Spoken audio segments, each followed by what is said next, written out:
Broadcasting from the Keep Moving Forward Creator Studios, it's time for the Athletes of the Titan Games podcast. This limited release show features the stories of the 2019 contestants of Dwayne "The Rock" Johnson's athletic competition, NBC's The Titan Games. Now here's your host, Katie Galley. Hi everyone, and welcome to the Athletes of the Titan Games podcast. I'm your host, Katie Galley. In the Keep Moving Forward Creator Studio with me today, I have Titan Games athlete and luxury hotel account manager, Carla Miranda. How are you doing, Carla? Hi, good morning, everyone. Good. Good. I'm so glad that you were able to stop by, and thanks so much for sharing your story with us. Yeah, no problem. Glad to reach out to more people. Absolutely. So to kick things off, I just wonder, where did you grow up, and how, if at all, was your childhood shaped by athletics? I grew up in Humacao, Puerto Rico, which is on the East Coast, a beautiful downtown, a beautiful place on the East Coast of Puerto Rico. Very surf-free town with really amazing athletic people. And I was just exposed to every single kind of sports since I've been little, since my dad is an athlete. So a great place to live. Okay, yeah. And so growing up around it and having your dad be in the realm of athletics, was there then a particular sport that maybe caught your interest most and you really dedicated a lot of time to? Well, my dad is a track and field athlete. So we were exposed to that field a lot. So he made us run pretty much every single day. But I also was very curious. He practiced in one of the campus of University of Puerto Rico. So I was exposed to all the different departments in college at such a young age. So I was always curious, and I always jumped into what are the swimming team is doing, and what is the weightlifting club is doing. So I was always wondering around which one would cut my eye, but I was just willing to explore anything that it was available at my fingertips. That's really cool that you had that exposure at such a young age, seeing all manner of different sports, especially at the collegiate level, at such a high level, having that, that experience to just walk around and see them. Yes, it was a very great experience because at the end, I ended up at that campus. So pretty much everyone knew me. Since I've been a kid. Yeah, you grew up there, so you were already well known on campus. Right. So was your dad an athlete there, or was he the track and field coach? So my dad, he does marathons, and he was just practicing over there in the campus. This is open to the public, but he had his own kind of running club outside of it, but majorly particular on that campus, it was just for himself. Okay, I gotcha. And it worked out well for you. You got to get great exposure to a campus and a university that you would ultimately end up going to. Yes, which was great. Yeah. So, in that time between you were young, surrounded by sports, getting to be on campus all the time and experience all these different levels, and then to the time where you actually went to the university, in that interim, what did you do? Did you pursue athletics competitively? Did you really just dive into your schoolwork and focus on you wanted to go to the University of Puerto Rico? So, while growing up, I didn't dedicate myself to a specific sport. We were just always on the track and field area with my dad. Yeah. So I never joined a particular team or anything. I did a little bit of swimming and then just track and field workouts with him. Then later on, I would believe turning into high school to college, that's when I focused on getting into a sport on the collegiate level. So did you play a sport at the collegiate level? I was actually a cheerleader for the University of Puerto Rico. So it was a great experience. And what is amazing is how everything that I had learned throughout my whole fitness career helped me to just be part of the varsity team, which is the best team in college. And it was just so amazing how I learned so quick, and even in the tryouts, they're like, you're in. We don't know how you learned all this stuff, but you're in. Yeah, and I think that's, just being surrounded by all those different sports, having those different experiences, then being able to carry them over into whatever it is you choose to do. So choosing to do a cheerleading and wanting to excel at that and make it on the team, just drawing on all of those past experiences to help push you there. Yes, I mean, it was great experience. Also, I never stopped working out, so I was always dedicated to the gym every afternoon. I was always doing my own workouts or whatever my dad designed for me. So it helped me tremendously when we were in the tryouts that I just coped with it really well. Yeah, absolutely. And so in that time competing as a collegiate cheerleader and, attending the University of Puerto Rico, what were you majoring in? Did you have your sights set on getting into hospitality or anything that would lead you to the role that you're in today? Oh my gosh. So my degree is in journalism. Okay. Which is very interesting. So my major is in communications and focused on journalism, with a minor in audiovisual. So I did practice. I did had a position as a journalist in Puerto Rico at a very important newspaper, and then sadly, the communications field is changing so much that everything is turning into an online, more electronic, more trying to reach out to the masses, and I was laid off. And that's how I ended up in the hospitality industry. A friend invited me to join this hotel, and I didn't stop. I just joined, and I've been with them. It's going to be 11 years in April. Wow. Congratulations. That's really cool. Yeah. I mean, being able to pivot like that, you really were going all in with journalism and loving the profession you were in, but then unforeseen circumstances saw, okay, you have to pivot. You have to be able to change career paths. And that's exactly what you did going into hospitality. Mm-hmm. It was very interesting because I never thought I was going to end up in this field. Yeah. But it has given me the opportunity to transfer and to explore other cities. So I knew like this was a great opportunity. Yeah, absolutely. It definitely seems that way. And so you said too, throughout this whole time, though, your fitness journey still was something on the forefront, still important to you. So when you did graduate college, and did your cheerleading career come to a close, or did you try and continue on and maybe have aspirations to see if you could take your athletic career beyond college? So I tried and continue a little bit of cheerleading, but then the priorities shifted. Yeah. I wanted to be very focused on journalism. I was still working out and still trying the weirdest classes ever that could be invented at that time. But always trying to be around the fitness. I love lifting weights and everything. But at some point, cheerleading came to like an end. I thought, I don't know, I think it was just related more to the college experience. And I was just wanting to take care of my body more. So I started exploring more, going to the gym and other classes. And then once I started a hospitality job, and then I had the opportunity to transfer to Miami, that's when weightlifting and CrossFit walked into my life. And how did that happen? I mean, moving to Miami, having this new position, and then discovering this, these new sports. How did you find out about them, and why did you decide to get involved with weightlifting and CrossFit?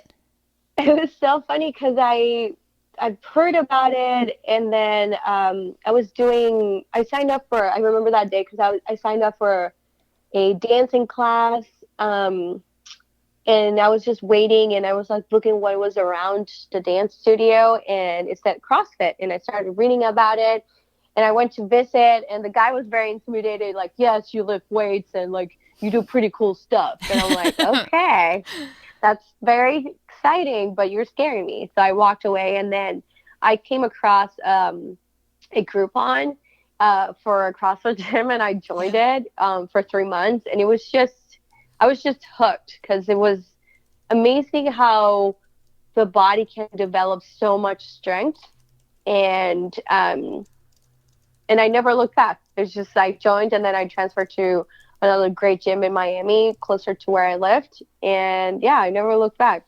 I've just been doing it for almost 8 years. Wow.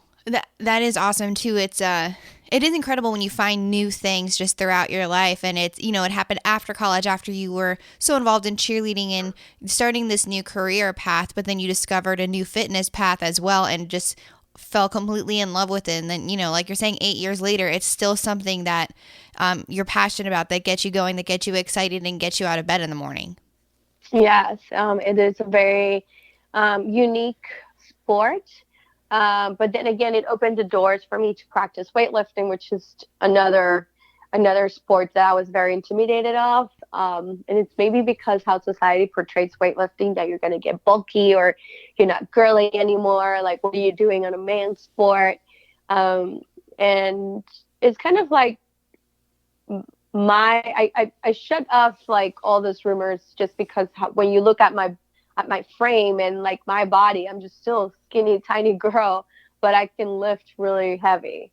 Yeah. So, yeah. So breaking those stereotypes, it's very rewarding. Oh, absolutely. And you gotta keep doing it. Of course, keep breaking those stereotypes. And so when you found these sports, then with CrossFit and weightlifting, did you and you fell in love? Did you start to get that itch to try and actually compete, enter in competitions, or is it just going in every day and grinding out in the classes?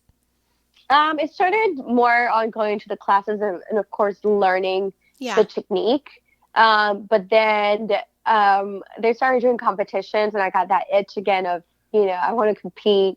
So I started doing more CrossFit competitions. And then when it came to weightlifting, it is more than an individual competition, because you're pretty much alone in the platform. And that one, it's kind of like a ballet recital. You have to do well. It's only you performing. So I got very competitive really quick. And looking back on then this 8-year journey, is there a competition that you've competed in, either powerlifting or CrossFit or weightlifting or CrossFit, that stands out to you, and why? So for Miami, I had another career opportunity. I moved to Atlanta. Oh. And Atlanta has a and Atlanta has a big weightlifting community.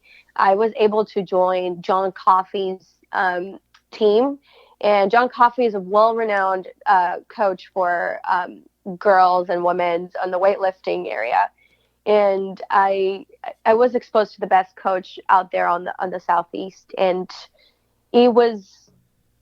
I still remember when I started lifting, and he looked at me and he's like, "We're going to nationals." And I ended up competing at a national level. Wow. At the American Open, being probably like 6 months in of me trying to do weightlifting, which is great.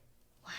That's incredible. I mean, being on that journey, discovering this sport later in life, and then being able to compete on a national stage, that's incredibly impressive. And so when you were on this journey, and your coach said, "Okay, we're gonna try and compete, we're gonna go to this national meet," how did you mentally make that shift? I mean, just realizing, okay, I'm doing this because I love it, it's a great sport, but then all of a sudden having the realization of, okay, I'm actually pretty good at this, I can try and strive and make it to the next level. How did you change that gear and decide to push yourself forward? Why did that all of a sudden become a goal that you wanted to achieve?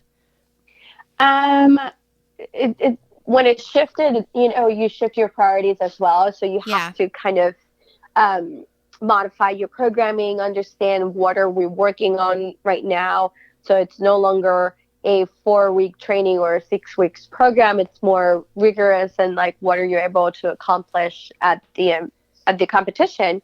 So it took some time for me to adapt to it and have that mentality of, one day you'll have good weightlifting days, and some days did you just start at weightlifting?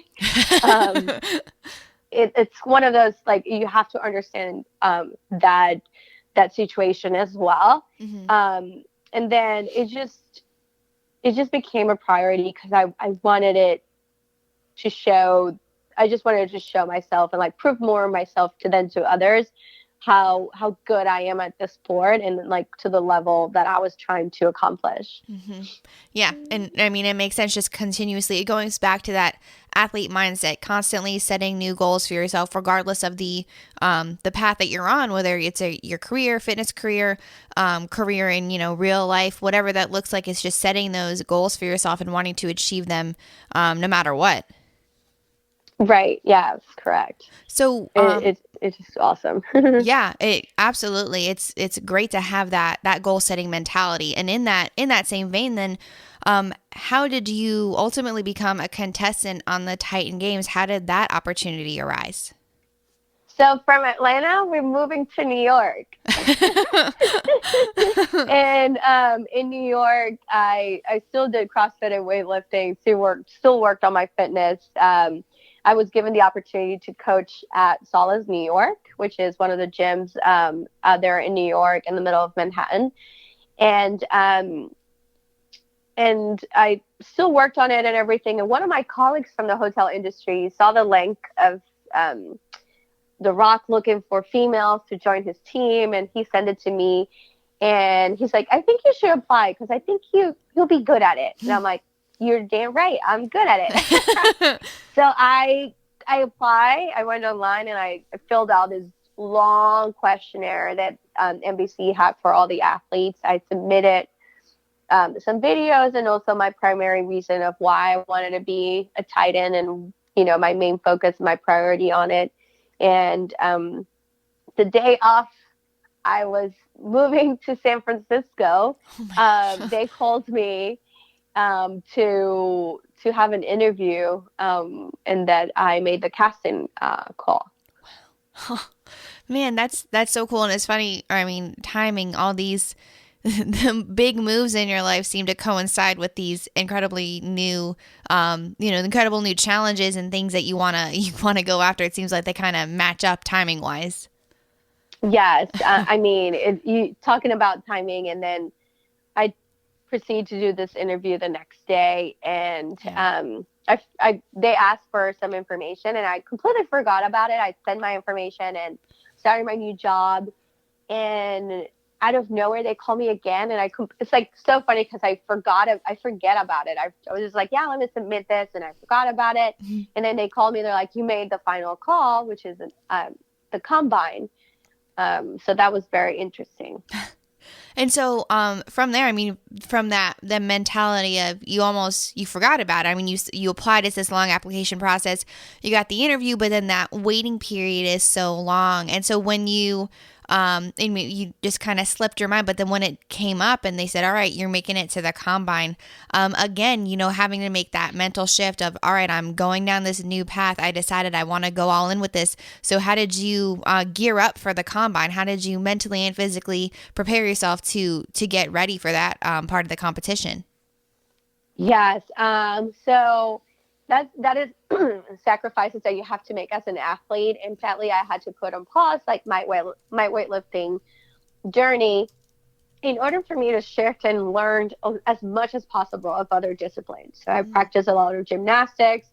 I practice a lot of more OCR, which is an obstacle course kind of journey.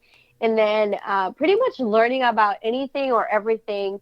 If you search what's a combine, it will pop up pretty much an NFL combine, which requires strength, running, agility, and it's jumping, and there's some fields that I never touched.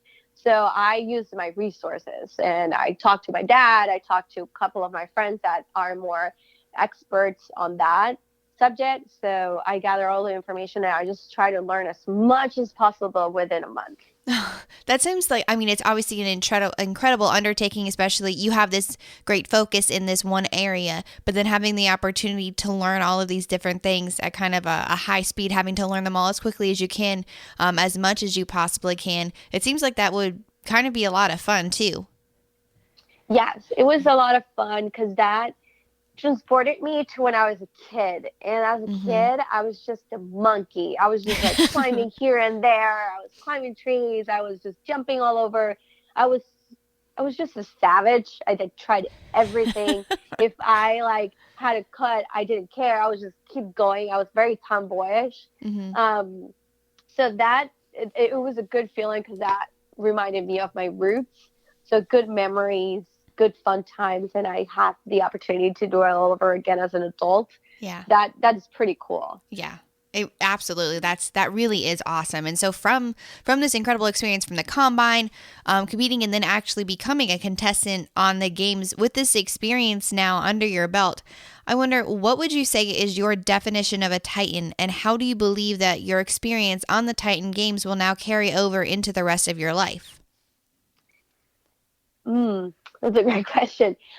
So defining a Titan it could be very different for all of us as an athlete, but for me, it's someone that is resilient, that is strong, that has a good mental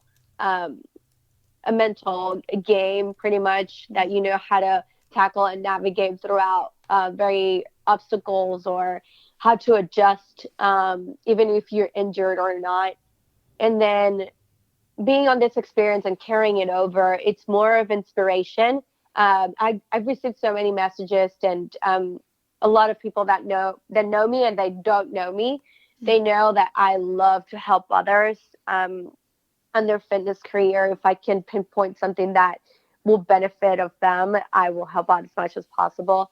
So for me, it's just carrying up the torch of like inspiring others, inspiring little girls to be strong, breaking those stereotypes, and of course, just tackle also the Latin community. The Latin community doesn't have that much of spokespersons to identify yourself with. So I want to have that responsibility too, that if anyone out there is kind of scared of it, just to be an instrument of help. And that is a great mentality to have, a way to look at it. It's not just accomplishing things and going after these goals for yourself, for your own gain. It's realizing I want to achieve these goals and setting these goals with the mindset of, okay, I want to inspire and help others. You want to help young women, people in your Latin community. And it's just leaving that legacy behind to help bring others along with you. Yes, exactly. And it's incredibly admirable, and something that, it should be, that's the way it definitely should be, setting those goals for the achievement of yourself, but in order to help others. And so, Carla, with this under your belt now, the Titan Game's over, and you pursuing and keep going full force. What's on the horizon for you? Do you have a weightlifting competition coming up? Are you getting back into that world now, or you now have the gymnastics or another sport bug that you want to try out? Now that everything has come to an end, we will continue to support, of course, my other Titan friends. Mm-hmm. But also, I am a master officially this year. So that means that I'm in another weightlifting category, which is 35 and up. Okay. And with that, I am going back to weightlifting, hopefully in April. And then I started competing to get into that national level, and then to the World Games as a master. Wow, that's really cool. And so with that trajectory, when are the Masters World Games? Last year was in Spain around November. Okay. This year they don't have a host yet, so hopefully looking forward to that. But I'm just going to start doing more local meets and then the national meets, and hopefully qualify for the World. Oh yeah, that's awesome. Well, we'll definitely be on the lookout for that and be watching your fitness journey to get to that World Championships. Good luck.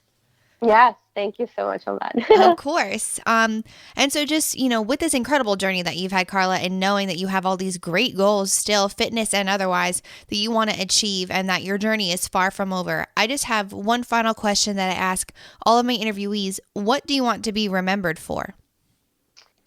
I wanted to be remembered as someone that was always full of energy, but always inspiring and able and open to help others.